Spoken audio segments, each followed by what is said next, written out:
si se nos diera la oportunidad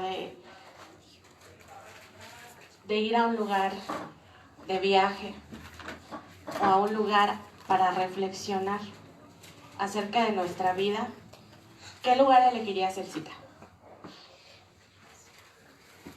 Me gusta, la verdad, Huatulco. Hay lugares muy tranquilos, muy hermosos para meditar, donde está el mar, para relajarte, para ponerte en comunión con Dios. Para estar tranquilo. ¿Usted, tío? No sé, Chimalhuacán. El gordo. De Xochiaca. Dubái. Pues en sí, para reflexionar. Pues no tengo un lugar. Pues eso es para divertirse. Como que la mayoría hemos ido muchas veces al mar y el mar, la inmensidad del mar da mucha relajación, ¿no? Es un lugar fresco, el bosque, algo refrescante, algo rico, así como para estar relajado y pensando. Y esta palabra que Dios me dio, les confieso, todavía no la dijeron. No quería predicar esto, porque la palabra del Señor dice que la Biblia es espada de dos filos. Entonces no nada más es para allá, sino también es para acá. Y cuando Dios me daba esta palabra, yo decía, no, ¿qué va a pasar? El tema que puse a esta palabra se llama "Es necesario caminar por el desierto". Y cuando yo pienso en el desierto, no en un viaje a Dubái, por ejemplo, a algo así que uno quiera ir, ¿no? Y disfrutar y pasar un rato, sino cuando piensas, si te quedaras en el desierto, es un lugar seco, un lugar de muchas batallas, donde tienes que aprender a sobrevivir. Y la mayoría no lo logra, ¿no? No hay muchos recursos como para que nosotros podamos sobrevivir en el desierto. Y quisiera que me acompañaran a Jeremías 17. Vamos a leer del 5 al 8. No.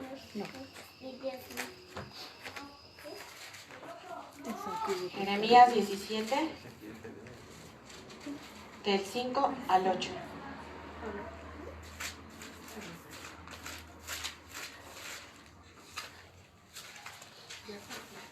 La palabra del Señor dice así: Así ha dicho Jehová, maldito el varón que confía en el hombre y pone carne por su brazo y su corazón se aparta de Jehová. Será como la retama en el desierto y no verá cuando viene el bien, sino que morará en los sequedales, en el desierto, en tierra despoblada y deshabitada. Bendito el varón que confía en Jehová y cuya confianza es Jehová. Amén, gloria a Dios. Amén, gloria a Dios. Amén. Cuando estamos en un momento en el que confiamos y estamos seguros de nuestras capacidades, dice aquí la palabra del Señor, maldito el hombre que confía en el hombre. Y cuando habla de eso, habla de lo que nos ofrece este mundo, de las cosas materiales que nos ofrece este mundo, incluso de nuestra propia persona, porque nosotros somos humanos. Hay veces que llega un momento en que decimos, estoy bien, estoy ganando buen dinero, tengo buen trabajo, tengo una familia, no me falta nada, pienso que soy buena delante de Dios, ¿no? O sea, no me falta nada. Y en ese momento, justo cuando nos sentimos de esa forma, así de confiados, no en Dios, sino en nuestra propia banalidad y nuestra propia fuerza, en ese momento es cuando Dios nos hace entrar en el desierto y caminar por él. Una característica de nosotros como cristianos es que llega un punto en que nos sentimos muy espirituales, ¿no? Por desgracia. Sentimos así que, híjole, ¿no? Yo soy mejor que aquel pecador y cosas así. Empezamos a creer todo lo que hemos vivido como cristianos y pensamos que ya estamos a un punto en que ya no necesitamos a la mejor de Dios o no necesitamos centrarnos más en la palabra de Dios y conocer más de Dios. Estamos así relajados, estamos bien.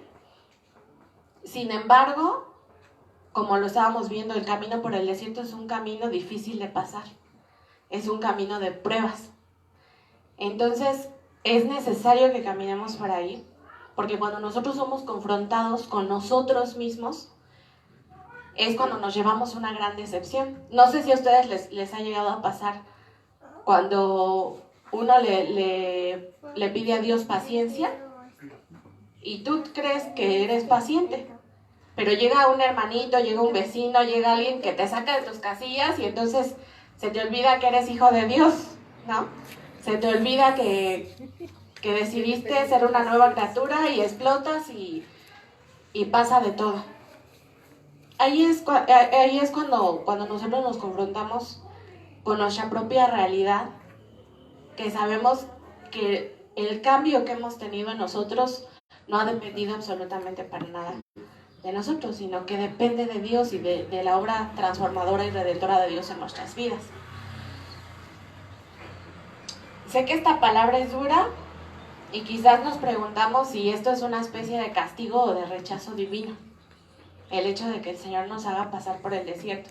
Sin embargo, es todo lo contrario a esto, porque en el momento que Jesús nos hace pasar, o Dios nos hace pasar por el desierto, es para perfeccionar nuestra vida, es para hacernos más fuertes y para sacar realmente los frutos del Espíritu Santo. ¿Cuántos dicen amén? Amén, gloria a Dios. Les pido que me ayuden con Isaías 48, 17. Amén. 48, 17. Dice así la palabra de Dios. Así ha dicho Jehová. Bueno, es que es otra, un poquito diferente, ¿eh? Redentor tuyo, el Santo de Israel, yo Jehová Dios tuyo, que te enseña provechosamente, que te encamina por el camino que andas. Dios nos muestra el camino por el que debemos andar. Amén.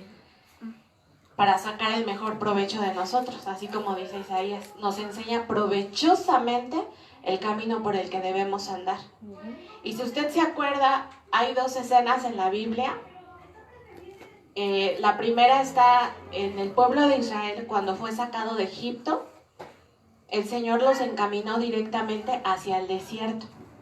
Él los había sacado de Egipto y les había prometido una tierra de bendición, una tierra que fluye leche y miel, donde iban a estar bien. Los sacó de la esclavitud.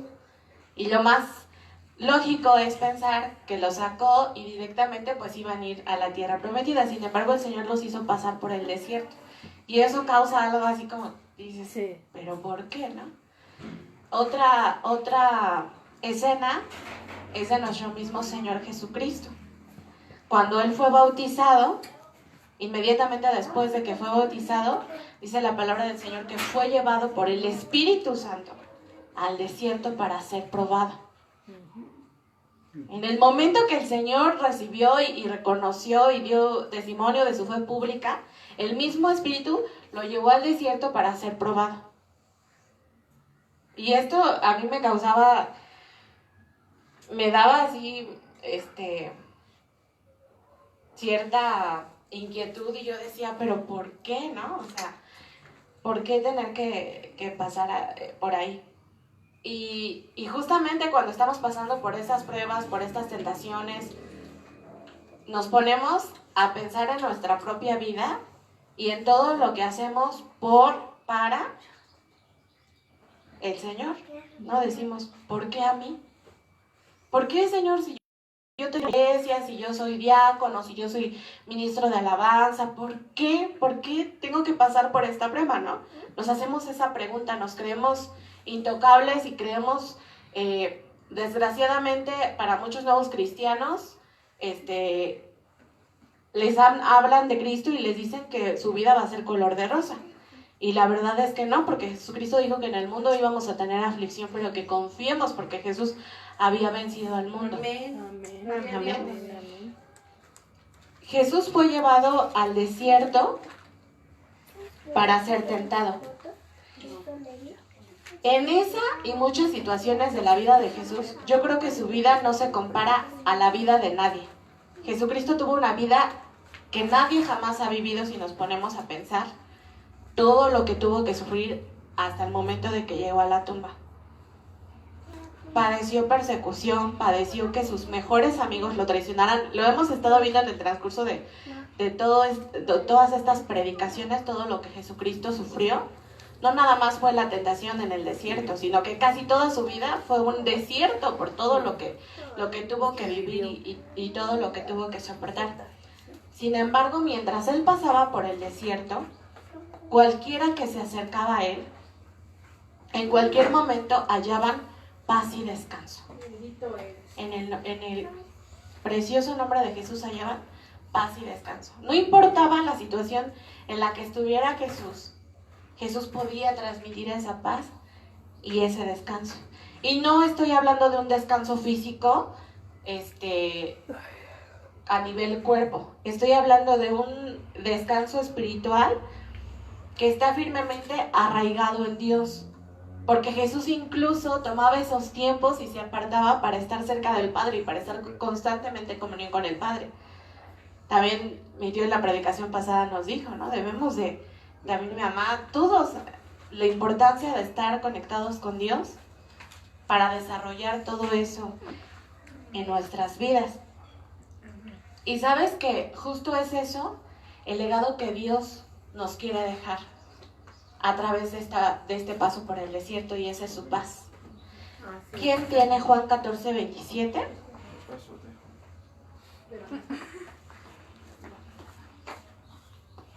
La paz os dejo, mi paz os doy, yo no os la doy como al mundo la da. No se turbe vuestro corazón ni tenga miedo. Amén. Mi paz os dejo, mi paz os doy. No como el mundo la da. No se turbe vuestro corazón ni tengan miedo. Y mira que cuando Dios me hacía ver que el camino hacia el desierto tenía como fruto esa paz que Dios nos quiere dar, es increíble cómo justo cuando me estaba dando este texto, estaba hablando con una amiga en la madrugada, me mandó unos mensajes y yo le decía, fíjense lo que le dije, ¿cómo el enemigo es tan hábil para desestabilizarnos?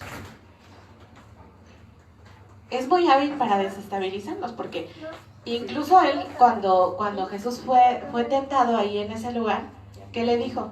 Que se aventara, ¿no? Al fin que a sus ángeles mandara cerca de ti, que te guarden en todos tus caminos. Y así, de esta manera es como el diablo nos desestabiliza, nos confunde, nos pone en duda. Porque yo creo firmemente que una cosa es la prueba que Dios nos hace pasar, pero también aquel no pierde la oportunidad de meter su cuchara y quiere convertir esa prueba en duda, en tentación, en otras cosas. ¿Qué dice Juan 16:33? Estas cosas os he hablado para que en mí tengáis paz. En el mundo tendréis aflicción, pero confiad, yo he vencido al mundo. Gloria a Dios. Y otra vez vemos las dos partes, ¿no? Siempre habla de paz y habla de aflicción, ¿no? Van así como que estas cosas os he hablado para que en mí tengáis paz. O sea, no te está diciendo no vas a pasar por ese camino. Te está diciendo que vas a pasar, pero que Él va a ir contigo y en Él podemos tener esa paz. ¿Qué dice Primera de Crónicas 22:18? ¿No está con vosotros Jehová nuestro Dios, el cual os ha dado paz por todas partes? Porque Él ha entregado en mi mano a los moradores de la tierra, y la tierra ha sido sometida delante de Jehová y delante de su pueblo. Amén. Salmos 112:7. Amén.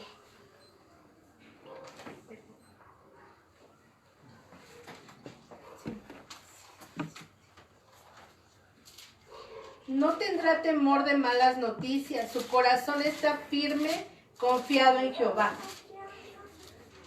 Amén. No tendrá temor de malas noticias.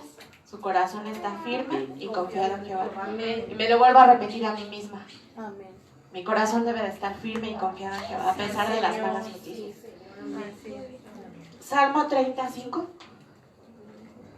Porque un momento será su ira, pero su favor dura toda la vida. Por la noche durará el lloro, y a la mañana vendrá la alegría. Amén. Amén, gloria a Dios. Porque Dios tiene compasión de nosotros, ¿verdad? Y no es... Compasión es muy diferente a sentir lástima.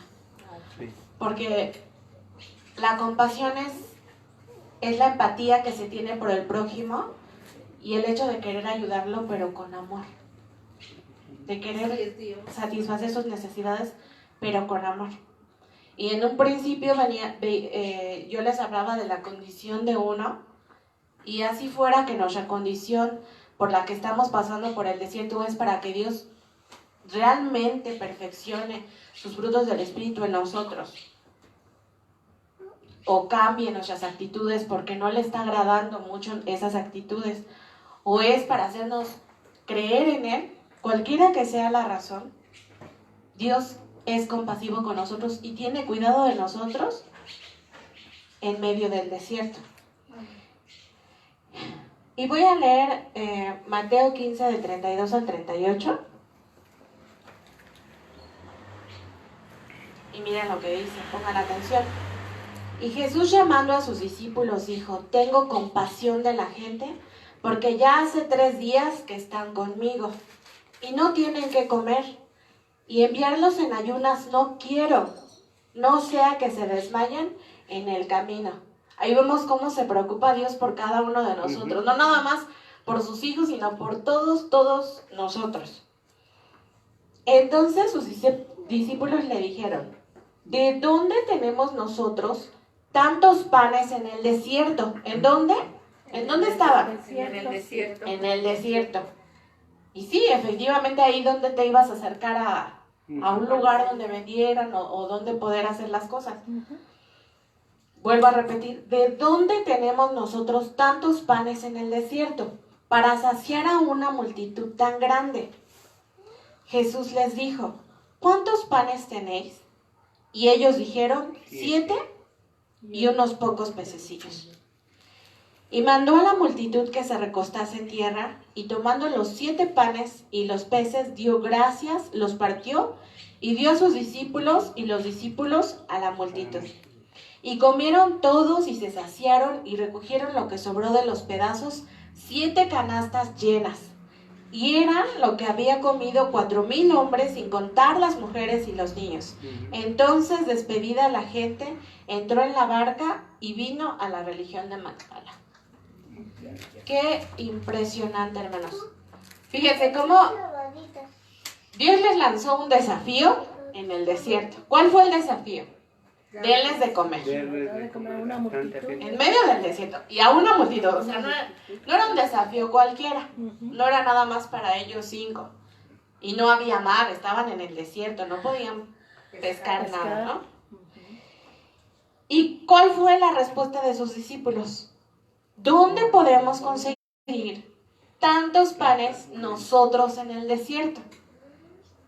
Era de esperarse la respuesta y pues sí, era lógica, ¿no? Era lógica su duda y era lógica la preocupación que tenían y la pregunta que le estaban diciendo a Jesús no estaba fuera de la realidad, era de hecho la realidad. Si comparamos la necesidad con los recursos que contaban en ese momento, su pregunta era comprensible. Pero saben, hermanos, Dios engrandeció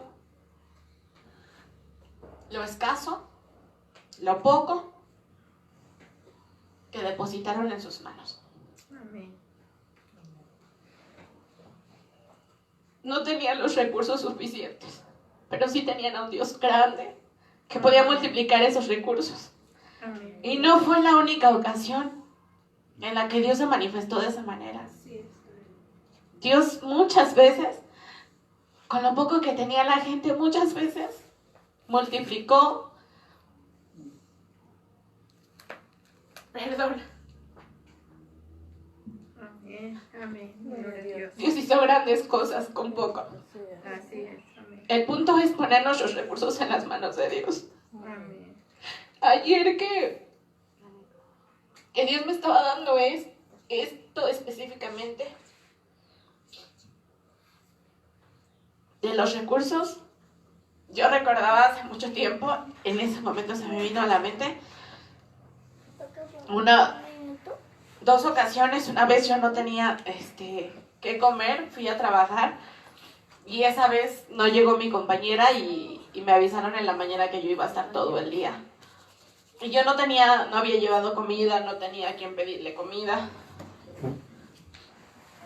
Y yo le dije a Dios, mi oración fue, Dios mío, que no me dé hambre, porque soy bien antojadiza, entonces, aparte pues muy comelona, gracias. Entonces me acuerdo que esa fue mi oración. Y pues mis recursos eran nada en ese momento. Entonces, me acuerdo que enfrente de la farmacia donde yo trabajaba en aquel entonces había una panadería. Y llegó la chica de la panadería y me decía Mimi, su hijo tenía como 3 años. Y dice, Mimi, mi hijo no me deja en paz, a fuerzas quiere que te traiga un pan y un yogur y que te compre un pan y un yogur y que no la dejaba de molestar. Entonces, yo recibí ese desayuno, le di gracias a Dios por ese desayuno. A la hora llega la chica del jugo y me dice, me encargaron un jugo, nunca lo recogieron, te lo regalo. Era 1 litro de jugo. Entonces dije, bueno, gracias, ¿no? Ya desayuné, y desayuné mejor de lo que hubiera desayunado si yo hubiera llevado el dinero. No, seguramente hubiera comprado cualquier chuchería.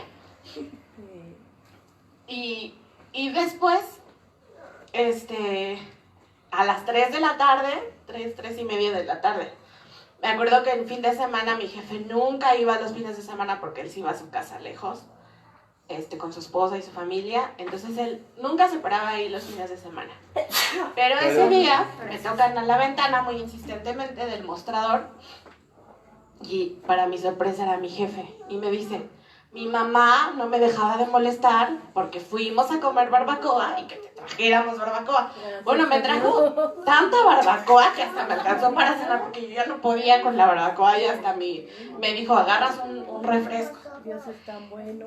En el momento que él se dio la vuelta, yo me arrodillé y me puse, lloré y lloré y lloré porque yo le decía a Dios, qué maravilloso eres, qué hermoso eres.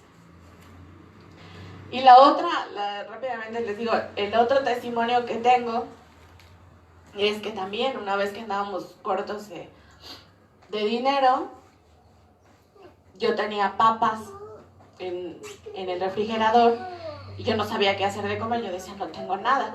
Y entonces mi mamá, no es cierto, mentira, no tenía papas, tenía 2 huevos y un poco de queso.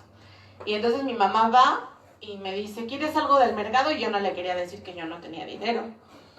Y entonces le dije, pues nada más unas papas, ¿no? O sea, porque no tengo mucho dinero, pues para lo que alcance, creo que le di 20 pesos, no me acuerdo. Dije, pues voy a hacer tortas de papa, ¿no? Y ya. Entonces, el mercado está lejos y sale mi mamá y regresa pues en menos de 5 minutos y yo así de, ya no compró nada, ¿no? Y regresa con unos bolsotas de papas, pero así llenas, que le regalaron una vecina cuando la vio pasar y le dijo, oiga, venga, que tengo muchas papas que sobran. Y yo cuando me dijo eso, o sea, ya no pagué ni por las papas, dije, ¿cómo no le pedí carne? Porque Dios me hubiera suplido de carne. Amén. Y sabes, hermano, ayer yo estaba recordando esto. Y hoy en la mañana, como les dije, yo les pido que oren por esta prueba que estoy pasando, esta necesidad que para mí ahorita me está rebasando, está haciendo así como muy fuerte. Dios es bueno y te va a ayudar. Y efectivamente no tengo recursos ni los medios para pelear con esto, pero lo que tengo es fe. Amén, gloria a Dios. Lo que tengo es fe he visto la mano de Dios en mi vida cuando no he tenido nada. Así es, Señor. Y no tengo miedo, porque creo en Él. Y sé que estoy segura en Él. Amén. Amén. Dios hizo que el pueblo de Israel caminara 40 años por el desierto, cuando pudieron haber sido 40 días. No sé si ustedes lo sabían. 40 años es demasiado comparado a esos 40 días que hubieran pasado. Y yo me preguntaba por qué. Y Dios me llevó a Éxodo 13, del 17 al 18. Me gustaría que me acompañaran. Sí. Yo lo tengo, Jaime. ¿Sí? Sí. Ajá. Por favor. Dice así la palabra de Dios. Dice, Y luego que Faraón dejó de ir al pueblo, Dios no lo llevó por el camino de la tierra de los filisteos, que estaba cerca, porque dijo Dios, ¿por qué no se arrepiente el pueblo cuando va a la guerra y no se vuelve a Egipto? Mas hizo Dios que el pueblo rodease por el camino del desierto del Mar Rojo, y subieron los hijos de Israel a Egipto armados. Amén. Y entonces es ahí cuando Dios me dio la respuesta. Me dijo, a veces el camino corto No, puede tener cosas con las que todavía no puedes lidiar. Si ustedes en casa o ya han escuchado la historia del pueblo de Israel, todos esos 40 años que pasaron en el desierto, pasaron muchísimas cosas en el desierto. Muchos tenían todavía mentalidad de esclavos y decían, ¿por qué me sacaste si allá estaba mejor? Sí me maltrataban, sí era esclavo y todo, pero por lo menos tenía que comer. Allá no hacía calor, tenía un techo, eran desagradecidos, eran quejosos. Como les decía, tenían la mentalidad de esclavos. Le dieron la espalda a Dios porque se fueron hacia otros dioses. Ponían su confianza en cosas que no valían la pena. Tenían temor. ¿Y sabe qué es lo más triste de todo esto? Que de toda esa generación que salió, que Dios liberó de Egipto, solamente 2 personas entraron a la tierra prometida, porque todos los demás ya habían muerto en el desierto. Y yo le decía a Dios, no lo permitas. No permitas que yo sea parte de una generación que no te reconoció en el tiempo que tú la llevaste por el desierto. Si en mi vida hay incredulidad, si en mi vida hay falta de amor, si en mi vida hay cualquier cosa que me estorbe para estar en la tierra prometida, quítalo, Señor, y que no sea parte de los que se murieron en el desierto, sino que sea parte de los que triunfaron y tuvieron la victoria. ¿Cuántos quieren ser parte de ellos, hermano? amén. Y saben que la clave de pasar en el desierto y obtener esa victoria hasta llegar a la tierra prometida es que nunca te apartes de la presencia de Dios. Y voy a terminar leyendo todo este párrafo. Éxodo 13, del 17 al 22 dice: y luego que Faraón dejó ir al pueblo, Dios no los llevó por el camino de la tierra de los filisteos que estaba cerca, porque dijo Dios, para que no se arrepienta el pueblo cuando vea la guerra y se vuelva a Egipto. Mas hizo Dios que el pueblo rodease por el camino del desierto del Mar Rojo, y subieron los hijos de Israel de Egipto armados. Tomó también consigo Moisés los huesos de José, el cual había juramentado a los hijos de Israel diciendo: Dios ciertamente os visitará y haréis subir mis huesos de aquí con vosotros. Y partieron de Sucot y acamparon en Etam a la entrada del desierto. Y Jehová iba delante de ellos de día en una columna de nube para guiarlos por el camino, y de noche en una columna de fuego para alumbrarles, al fin de que anduviesen de día y de noche. ¿Quién iba delante de ellos? Jehová, Dios. Nunca se apartó de delante del pueblo la columna de nube de día, ni de noche la columna de fuego. la presencia de Dios iba delante de ellos. Si no, yo creo que no hubieran llegado ni... Porque en el momento que salieron los persiguieron. Y fue cuando se abrió el Mar Rojo. No hubieran llegado ni siquiera ahí. Ni siquiera ahí hubieran llegado. Si pasas por el desierto, nunca te alejes de la presencia de Dios para que guíe tu camino. Así tendrás paz, porque Dios escoge lo mejor para mí, aunque el camino sea más largo. Amén. ¿Cuántos lo creen? Amén, aleluya. ¿Cuántos Gloria a dicen Dios. amén? Amén. Amén. ¿Es necesario que caminemos por el desierto? Sí. Sí. Sí, Sí. pero nunca sin la presencia de Sí, Dios. la presencia de Dios. Nunca sin la Jehová. presencia de Dios. Y yo hace mucho escribí un canto y el canto dice, sé que nada me detendrá si Dios conmigo va. Amén. Y lo creo, hermano. Lo creo no porque lo esté viendo en este momento, lo creo por fe. Amén. Pónganse de pie y vamos a levantar una oración. Pero primero vamos a entonar este canto que dice, enséñame tu camino.